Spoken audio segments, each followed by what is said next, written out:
You want to add some style and design to your car? All right, if you're like, what are puddle lights? So that's when you open your door and you have that light underneath the strip of your door card itself that shines down so you don't necessarily step into a puddle. And a great way to do that are actually projector bulbs from BMW. Now, I'm going to be using the 50th M Heritage projectors. I think they're really cool, but they have a lot of different options, but all the install is going to be exactly the same. And I want to show you how you can do this and make this change really rapidly and really easily for you. Now, we're going to take a look at a door in just a second here. Now, I've already done one side, but here is the light itself. You've got the cable that comes in on one side and a hook on the other.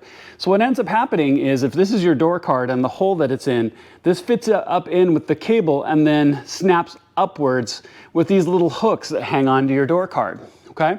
So what we're going to be doing is pressing backward on the light so these little hooks will get away from the door card and then pull the light down and out.